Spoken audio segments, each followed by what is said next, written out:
It's Tuesday, April 16th, and I'm your host, Paula Hersey.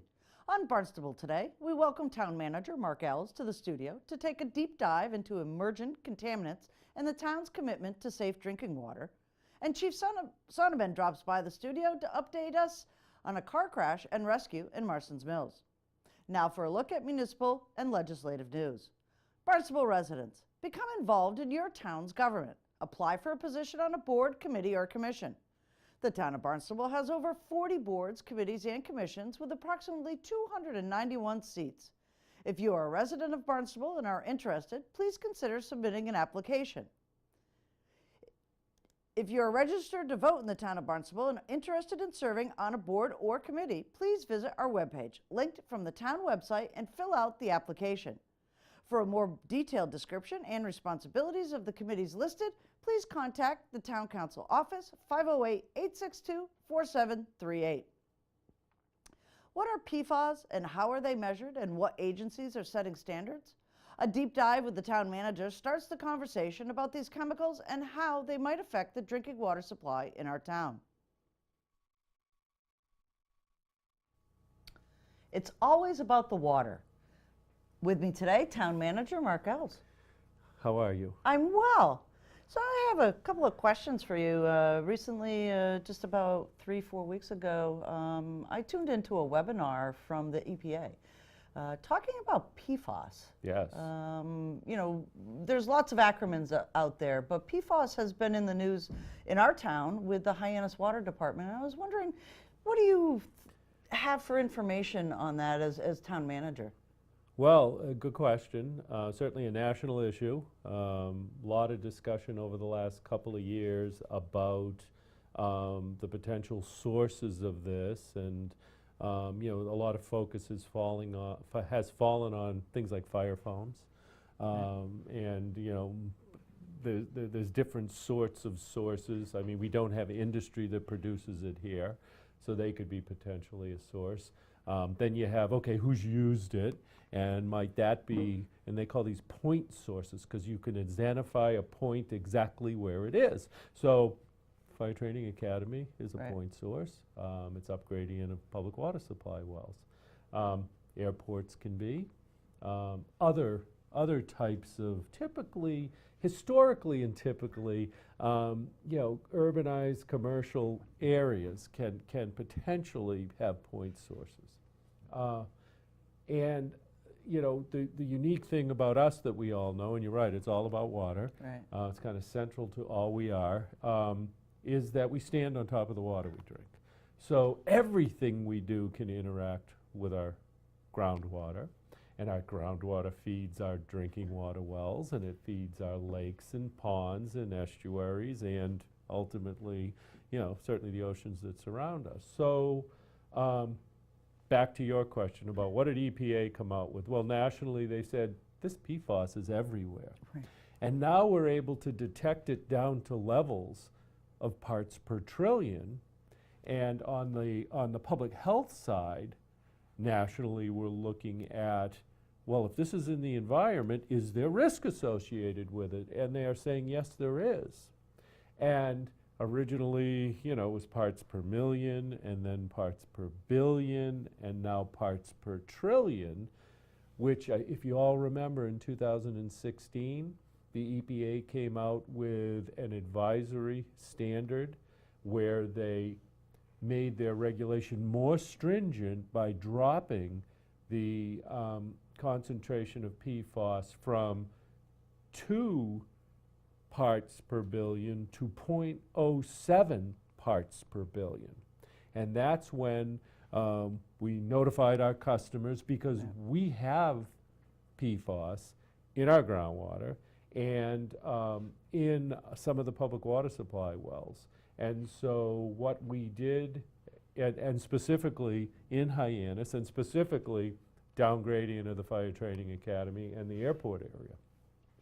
So since then, we've put in place several action items, and we've put filters on the Mary Dunn wells, which are the wells closest to the Fire Training Academy. And we have no detection any longer. So what's coming out of there is clean. Those are active, working, clean. The Mar wells, which are further down, kind of near the intersection of 28 and Willow Street. Yep. We are going out to bid to put the filters on those. Now, interestingly, initially we thought, well, good, we'll jump with the technology. We've already designed it. We know what it is. We're running it, and we'll just go right down to the Mar wells. But when we got down to the Mar wells and looked at the different, what we were dealing with water quality there, we found that it's just not transferable. And so we had to design another filter system, which is done. Right. And we're going out to bid for that, and that'll be installed on that system. That's actually a high-yield well field, so that'll be in place. We put in interconnects with the town of Yarmouth and the town, and COMM, our abutting, Centerville, Osterville, Marston's Mills water. And we have been actively running the Yarmouth connection and intermittently running with COMM. So that's been great. We've got those interconnects. And we're always in discussion with all the water districts in town, but certainly with Barnstable, because they abut us to the north. We haven't done a formal interconnect there, though. So what's going on with EPA? We've been watching this. We've been talking in public regularly about, there's a lot of focus, if you jump over to the wastewater side, on nutrient loading to coastal embayments. Certainly a priority for us. But we have been saying very quickly this issue of emerging contaminants, PFAS being one of the first. Right. I mean, I know there's a list of about 80 they're looking at. They're all of concern. And I think that there's hundreds that, possibly more, that are out there. And I know that from a public health standpoint and a research standpoint, they're looking at any and all at this point. So we know this is progressing. We know this challenge of standing on top of the water you drink and living there and doing business there, and then withdrawing that water for whatever purpose, but in this case, drinking water, creates a real management challenge. And so that's what we have in Hyannis. So we were able to, when they dropped the standard from the two parts per billion to the 0.07, we adjusted the system and we're managing that, and we're completely compliant with the advisory. They haven't adopted a drinking water standard. Correct. So, I mean, we could have taken the position, even though you can't explain saying to your resident, well, it's in there, but don't worry about it. Right. You can't do that. I mean, public health is our priority. And so we didn't do that, and we managed it appropriately. Now what was discussed by EPA is establishing national standards for this in drinking water. And they said they're going to come out with a plan by the end of the year. What the state of Massachusetts is doing, I was actually in Boston yesterday speaking. I went to a presentation relevant to PFAS in public waters, in waters. It wasn't relevant necessarily to establishing a drinking water standard. It was about public health concerns about PFAS in the environment. One of those environments is public drinking water. And they're concerned of it down to not just, so 0.07 parts per billion is actually 70 parts per trillion. So now they're jumped from, they're saying, okay, 70 is the advisory standard, but we see nationally it going to 20 parts per trillion. And they're looking at what it would take to drop, to increase the regulation, drop the number from 70 parts per trillion to 20 parts per trillion. Now, the interesting discussion, and actually anybody can go on to the state website under DEP and put in PFAS, I think there were 5 letters that they have, but if you Google PFAS, the website will come up. Mm-hmm. And all this information is there.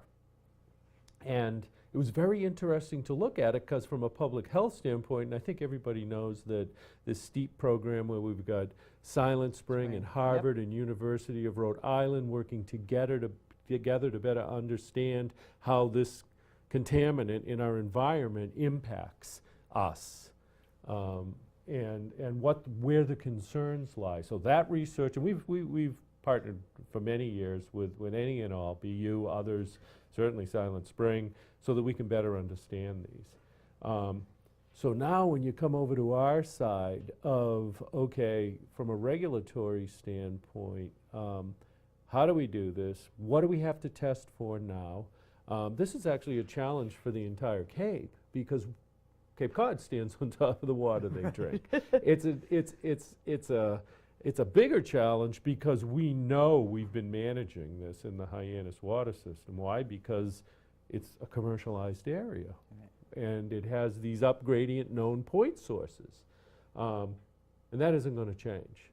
So, and we sample for it, we continue to, and we're confident that we can manage these issues as they come. But there's always this, okay, if something changes, then we need to adjust things to make sure that we're compliant with that change. It's my guess this is coming. I hear it, New Jersey, Vermont, so certainly other states are heading in the same direction. West Virginia area too. Yes, based on the EPA guidance, right. And you know, to the local DEP or DEM, depending on your state, whoever manages this issue, and now down, boots on the ground to us. Right. So we've been preparing within the Hyannis system. You know, since we never stopped, quite honestly, from 2016 forward, because we know this is going to get more and more and more stringent. And we're looking at rehabilitating public water supply wells. We're looking at shutting some down when we find higher concentrations of this, even though they're not greater than 70 parts per billion right now. I'm sorry, 70 parts per trillion. We don't want to be, because we know this other challenge is coming for us. And so we've got filters on planned for some of them. We'll probably, you'll hear us next town council meeting asking for the design money at another well field we have, more on the west side of the system, so that we can start planning for a filter there, because we know we have the same challenge there that we have in the Mar wells. And so we are preparing so that we can, when a drinking water standard is established, which takes a little time, right, for the state to do that, and then they give you time to become compliant with the standard. But when that all happens, we want to be ready, and we don't want to be ready. We want it done. Right. And we've actually upped our ability to use water from Yarmouth and COMM.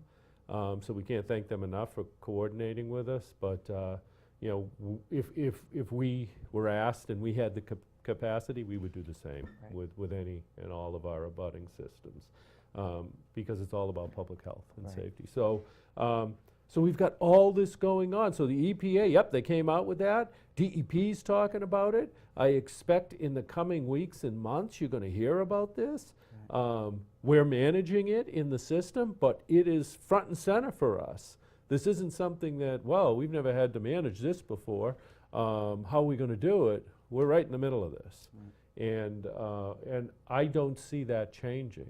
I think that it'll get more broadly complicated, because part of what they're talking about at the state level is requiring sampling for, this is the first of many, requiring sampling regularly and for more of these types of contaminants in all water systems. I mean, the meeting I was at yesterday, we were talking about quarterly sampling of 6 different, you know, types of this contaminant. We're doing that in Hyannis. I can't speak for anybody else on the Cape what they're doing. I hope they don't find it, but it's pretty, the other part of it, and you and I were speaking earlier about engaging our youth in this, and the real way to change this is to modify our behavior of the chemicals that we allow to be used in our environment. I mean, it's never good to treat, it's always good to prevent. But with it down to the parts per trillion now, this can be stuff we could be using in our own homes that could go out through flushing the toilet or down the sink, and either to a treatment plant or your septic system. Now, a lot of times people will target the septic system and say, you know, that's the problem. No, because treatment plants don't treat for this. The state of Massachusetts doesn't even require that as part of our groundwater discharge permit for a wastewater treatment plant. Most states in the country don't require it. And when they do, it's a very broad requirement. And what you begin to find out about each of these contaminants, like I talked about the difference between the Mary Dunn wells and the Mar wells, you need different types of filtering systems. Right. It isn't just, oh, well, put it on there, this one, and it'll do it all. No, that's Right. not the way it works. Right. And So- PFAS is actually, you know, we talk about the contaminants from the fire training. It's a fire retardant. That's one of it. One but of the primaries, but yes. that chemical is actually in everyday used products. Absolutely. Teflon pans. It's in Absolutely. the wrappers to your McDonald's hamburger. It's in your They were saying that floss. yes, yes, the wrap around the Burger King, you know that, yes, full of it, but it's not regulated there. Right. But if that deteriorates in the environment and leaches into the ground and gets into, right now, the only place they're controlling this is kind of at the end of a process. Right. At the drinking water, it can be problematic. But one of the interesting discussions yesterday about the testing of this had to do with the laboratory side of Office and Research, saying that much of their equipment has Teflon in it. So they're going to have to change that out so that just the big, and they're down to parts per trillion. So before, you know, it really wasn't testing out to be a problem. Now it is. So yeah, this stuff is out there everywhere. And when it was at parts per million or even parts per billion, it didn't have the same significance as being at parts per trillion and identified as a risk. Right. So.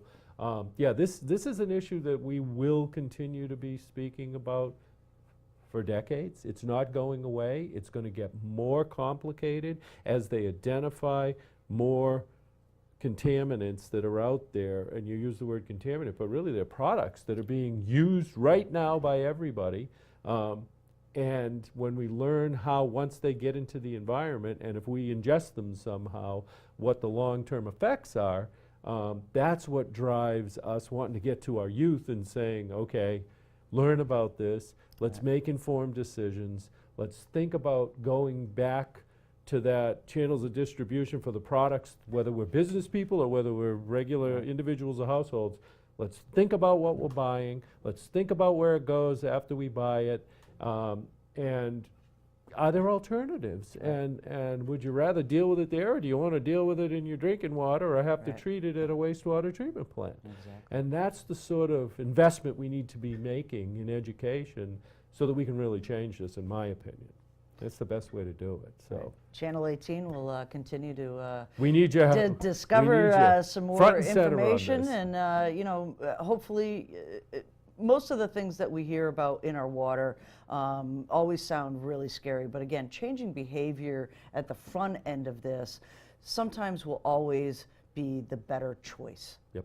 So, And we'll be there to manage every single step of the way, and we'll be there to provide support and protect public safety. And you know, again, that's why we're here. So stay tuned. excellent. Thanks so much, Mark. Thank you for having me. The lone vehicle occupant was still inside the car as the engine compartment began to ignite. Sergeant Twomey and a passing motorist who stopped to render aid together pulled the 31-year-old Osterville woman from the burning wreckage. Chief Sonneman has the details. Johnny on the spot. Police officers nowadays have to do all sorts of different things while they're out there on patrol. With me, Chief Sonneman.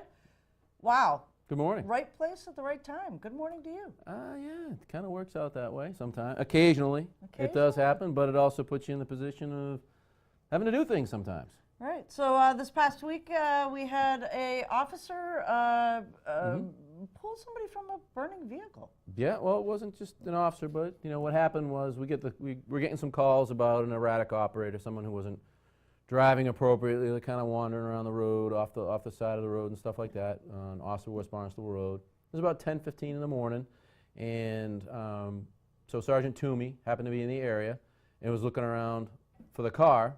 And while he was doing so, somebody stopped him, waved him down, and said, "Hey, there's a car accident down the street." So he got down there and found the car had gone into the woods, hit a stump, and rolled over onto the roof. But the occupant, the female occupant, was still inside. So he went over to try and help her out and see what's going on. And while he was doing so, a civilian who happened to be going by as well got out to help and came up and tapped him on the shoulder and said, "Hey, Sarge, there's smoke coming from the car." And he kind of looked, and there was a little bit of smoke. So he's like, "Oh, okay." Trying to talk the woman out, and then tap him on the shoulder. "Sarge, the car's on fire now." And he says, "Oh." So he started. The both of them worked together, and they were able to get the woman out of the car and to safety as the flames got bigger. Sergeant Toomey and Eric Wolsifer was his name. Got the lady off the side of the road, away from the car. Sergeant Toomey went back with a fire extinguisher and was able to knock the flames down until Calm Fire showed up and took care of it. It amazes me the amount of situations that police officers find themselves in. You know, laundry in the harbor last week, rolled over car barbecue cars.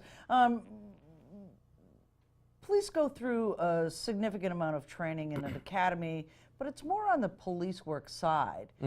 But they tend to find themselves in situations that isn't always police work. How do they prepare for that? Well, it's probably what they call it, like probably they say first responder. It's first responder because you're first. And in the academy and in other training things that we do, and quite honestly some life experience that some people bring to the table when they get on the job, you're confronted with a variety of different things that could happen. You never know when somebody waves you down. You never know what you're going to come across when you're driving down the street. So you're the first one there. So the officers are trained in a variety of medical things. Some of it's common sense, fire, use my fire extinguisher. We give them some of the equipment and all that other stuff. And, but like I said, a lot of it's just common sense. They do what they need to do and get the job done. But more and more, sometimes you run across these incidences, like especially with like mental health and other things where, it's not really our venue, but, we do the best we can, get the person the services and deal with it that way. But yeah, you're right. So quite often you're the first person on the scene, and you need to be able to react to just about anything.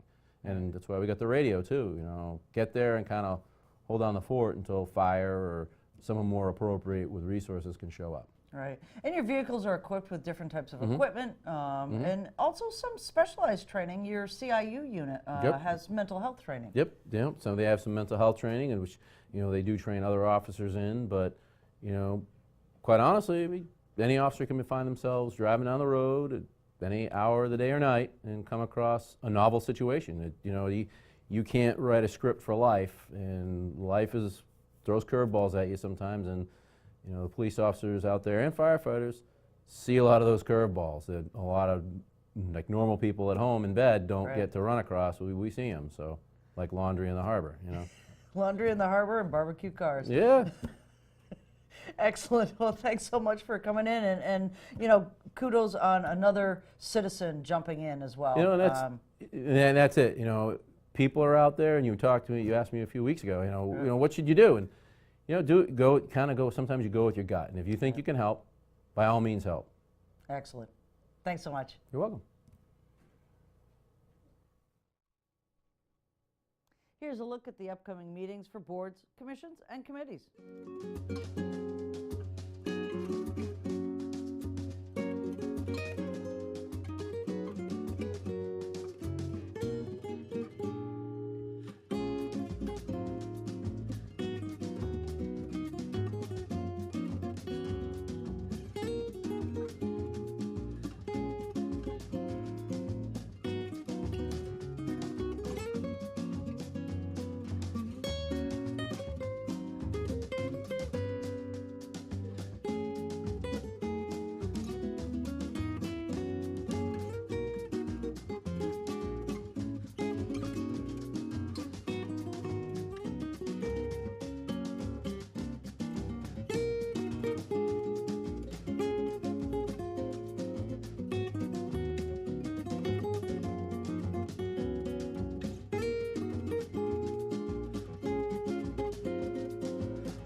Things to do, places to go, and people to meet.